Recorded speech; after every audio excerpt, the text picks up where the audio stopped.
Okay, I'd love you to talk a bit about contraception, though. Like, why is contraception so bad anyway? There might be a woman out there who has, irregular heavy periods, and maybe the doctor tells her to get on, the birth control pill or something like that. Well, there's nothing morally wrong for being on it for medical reasons. I mean, 4 doctors in a row told my wife she needs the pill. This is back when we were engaged. Terrible cramps, irregular cycle. She needs to be on the pill.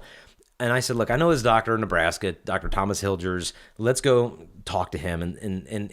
I asked him, like, how many girls need the pill for medical reasons? He said, thankfully, virtually none. We have all the treatments in medicine today. It's just lazy gynecology. You're treating a symptom. You're not treating a disease. Mm-hmm. And so it's almost like if you had a headache every day, and I'm like, oh, here, 5 aspirin. You're good. You're cured. Yeah. Well, how come if I take away the 5 aspirin, my headache comes back? You're not curing a disease. You're curing a symptom. Yeah. You're just treating that. And so he took care of her in one day. And she was perfectly healed. Never came back. Endometriosis. And, it involved charting of the cycle and learning, okay, what does she need here? And so there's so many other alternatives. So I recommend to people, like, go to naprotechnology.com. You can go to One More Soul. It's omsoul.com, SOUL.com. And they have a pro-life directory. Find another physician. Get a second opinion. And because most women don't want to be on it. Because when a woman goes on the birth control pill, what I find, they don't know how it works. They have no idea that when you take a pill, it goes in, it digests, and what you're digesting are synthetic pregnancy hormones that enters into your circulatory system through your digestive system. It goes into your brain, and it tells your pituitary gland, you, ma'am, are pregnant. So that tells your ovaries, it inhibits ovulation. So that way, because when you're pregnant, you don't ovulate, and so it shuts down your ovaries. But what happens is the guy who invented it realized that when women are on the pill, they never have a period. And they're not going to like that. It's not going to feel natural because they think they're pregnant every day of the month on these synthetic pregnancy hormones. So I said, here's what we'll do. We'll give them synthetic pregnancy hormones for 3 weeks, and then we'll give them placebo, blank, or sugar pills for a week, which are just, there's nothing in them. Nowadays, they've added some vitamins in it to make up for the vitamin deficiencies caused by the other hormones, but basically nothing in these other ones. So you think you're pregnant for 3 weeks, then you hit the blank pills, and your brain says, oh, I'm not pregnant, I had a miscarriage. And you bleed for a week. It's not a period, it's a withdrawal bleed. You're withdrawing from pregnancy hormones. And then after the week, boom, back on the pregnancy hormones. So your brain literally thinks you're pregnant 12 times a year if you're on the birth control pill. Wow. And when a woman goes on the pill, she experiences more than 150 physiological changes in her body, head to toe. I mean, her cornea will actually steepen and dehydrate. That's why women on the pill often say their contact lenses become less comfortable. It's actually changing the shape of your eye and dehydrating. I read one journal of optometry, and it said that women on the birth control pill will actually blink 32% more often than those not on the pill. I said that at an assembly once, and some girls were like, look, that girl's on the pill. She's like, no, I'm not. Cut it out, guys. Stop looking at me.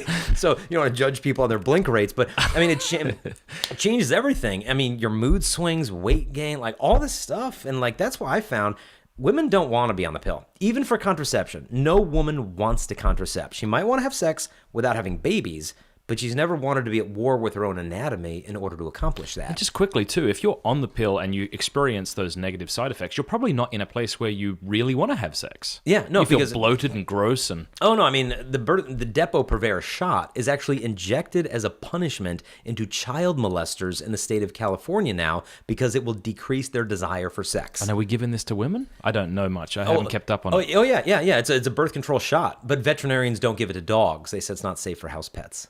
But they give it to women at Planned Parenthood. Holy smokes. I remember you talked about, was it Johnson & Johnson being sued for something? Oh, yeah. No, Johnson & Johnson, I mean, they're the ones behind Implanon, which is they're Ortho Evra, which is the birth control patch. Okay. It's killed more than 25 girls so far, but they're making like $1 billion a year off birth control sales.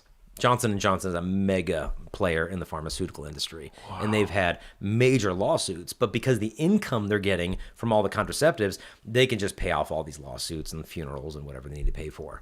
And that's one reason they don't really market the birth control that exists for guys, because they have male birth control pills, shots, implants, gels. They've invented all of them, and it works. But one reason they said they've invented them for men and they work? Oh, yeah. Yeah, the birth control pill for men was invented the same time as women. Yeah. But, you've heard Janet Smith say it involves some slight shrinkage of the testes for the guys. Like, no thanks for me.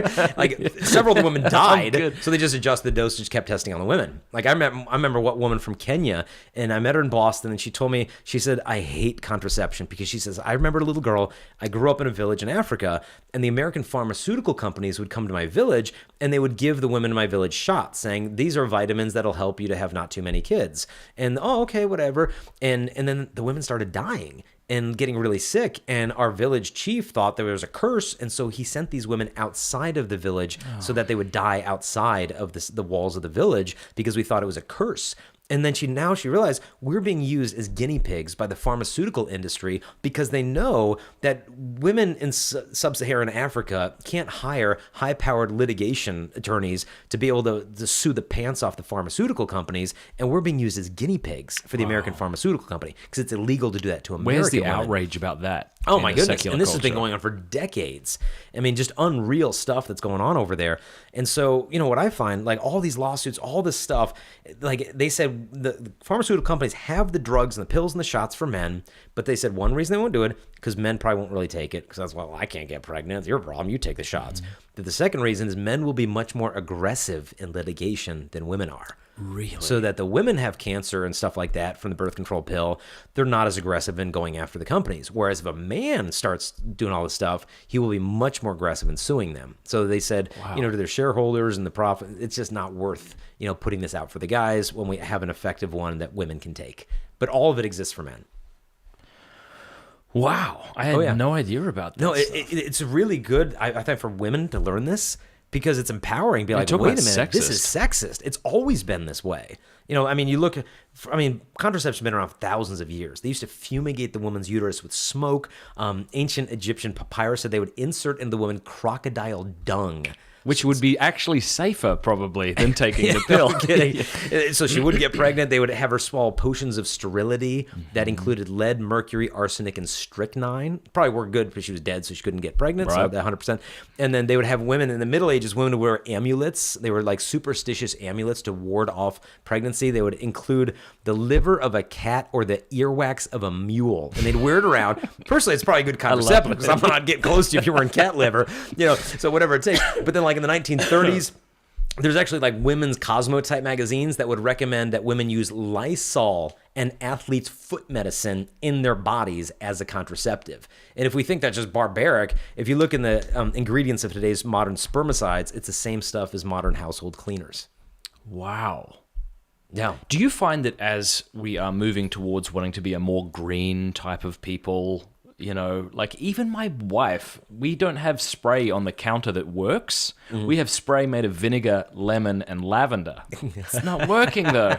Like, we've changed the way we've used all these household products because we're so afraid of getting negative chemicals in us. Yeah. Have you seen a shift in culture against the birth control pill and Oh, yeah, why? yeah. You have? Yeah, in an extent. But no, I know what you mean. Like, spraying the counter, and it's like, it doesn't clean, but it smells like my diffuser. Exactly. We need higher chemicals. But what's interesting is, a good example of this is that, in Denver and other places, they've found that when women go to the bathroom, the sewage system is not designed to filter out hormones from water. And so what's happening is the synthetic pregnancy hormones of birth control are entering into the sewage and entering into the water treatment plant, and then they go downstream from the water treatment plants. And what they're finding, biologists were noting that the creatures that lived in the river downstream from the water treatment plant were having like their gender was being bent. They were male fish with eggs. They were female fish with testes. They were trans fish. All this stuff downstream from this, whereas upstream from the water treatment plant, the nature was normal. Wow. And And they realized that what it was is these fish were being marinated in the hormones from birth control from the sewage of an entire city of women. And it was bending the gender of the fish, of the frogs, of all these things. And then when they brought it to the environmentalists' attention, they're like, well, that gets in the bedroom and we're not going to go there. So basically throw the fish under the bus. Who cares about them as long as I can keep my contraceptive? So it's really interesting. They were real green until it hit the bedroom. Yeah, paper straws, but all this. But, some people are discovering, fertility awareness methods in NFP because they want something are you a little natural. frustrated like that? Like, I've been talking about this for 15 years, 20 years. And but it's beautiful because I explained to them, like, NFP taught me my wife's body's perfect. She doesn't need pills, doesn't need shots, barriers. She just needs to be understood. So instead of like suppressing her fertility with chemicals to conform to our desires, we conform our desires to the way her body has already been perfectly created. beautiful. This is sexual liberation. So beautiful. Like the body's already fine. You know, and I try to appeal to the manly desire in the men of just like, hey, if I know the pill could be harmful to my bride, okay, we're not taking it. What else is there? Like, there really doesn't need to be a debate here. Like, if this is better physically for her, then I don't need your philosophy and theology. Let's just do what's physically best for the woman's body. And so, although it can be demanding and difficult and stuff, you don't have to worry about all the chemicals. And, you know, even well, people say, what about the condom? That's what I was about to ask you. Someone out there being like, all right, great, I'm going to do away with all that, but the condom's fine, so let's just use that. Yeah. We all know from like 7th grade biology, one sperm gets a girl pregnant. Okay. What happens the other hundreds of millions introduced to one act of intercourse?